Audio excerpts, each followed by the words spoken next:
ভাগিনার বায়নায় আজ আমরা চলে এসেছি মুন্সিগঞ্জের ভরাগড় গ্রামে পদ্মা নদীর তীরে। তো দীর্ঘদিন ধরে ভাগিনা বলছিল, মামা চলো একটু নদীর পাড়ে ঘুরতে যাব। তো আমিও বললাম চলো ঘুরে আসি, পদ্মা নদীতে অনেকদিন ধরে দেখা হয় না, নদীটাও দেখে আসি।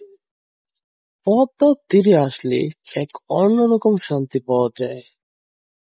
ঢেউয়ের শব্দ আর বাতাসের শব্দ যেন মন ছুঁয়ে যায়। গাড়িতে বাতাস না থাকলেও নদীর তীরে যে কি পরিমাণ বাতাস, সেটা নদীতে গেলেই বুঝতে পারবে। এখানকার মানুষ নদীর সঙ্গে মিশে গেছে জীবনের সঙ্গে। নৌকা, মাছ ধরা আর নদী পাড়ে জীবন সবই একসাথে একাকার হয়ে গেছে। নদীর তীরে বেশিরভাগ মানুষই মাছ ধরার কাজ জড়িত। অনেকে আবার গরু পালেন, যার কারণে নদীর তীরে ঘেঁষে বসতি স্থাপন করেছে, এখানেই বাড়ি করে থাকছে। কারণ এখান থেকে নদীর ওই পার থেকে ঘাস আনাটা সহজ। আমাদের বাড়ির পাশে পদ্মা হওয়ায় বেশিরভাগ সময়ই পদ্মায় যাওয়া হয়।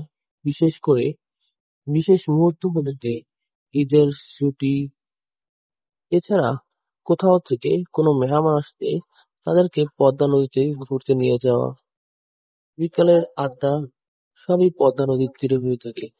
পদ্মার মনোরম পরিবেশের সাথে মৃদু হাওয়া আমাদেরকে মুগ্ধ করে তোলে। এক সময় ভরাভর বিশাল গ্রাম ছিল।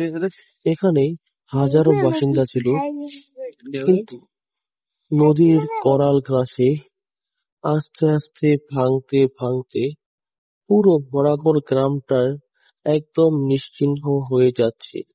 এখন সামান্য কিছু অংশ আছে ভরাভর গ্রামের।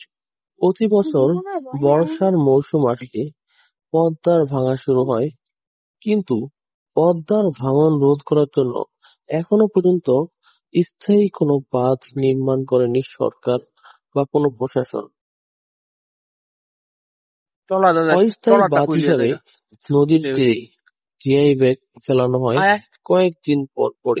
প্রতি বছর নদী ভাঙার আগ মুহূর্তে জিআই ব্যাগ ফেলা হয়। এতে দেখা যায় হিতে বিপরীত হয়, কারণ জিআই ব্যাগ নদী ভাঙন রোধ করতে পারে না। যদি এখানে স্থায়ী বেড়িবাঁধ হতো, হয়তোবা নদী ভাঙার কিছুটা হলেও রোধ হতো। দেখতে পাচ্ছেন কি পরিমাণ স্রোত, নৌকাটা যেতে কত হিমশিম খাচ্ছে।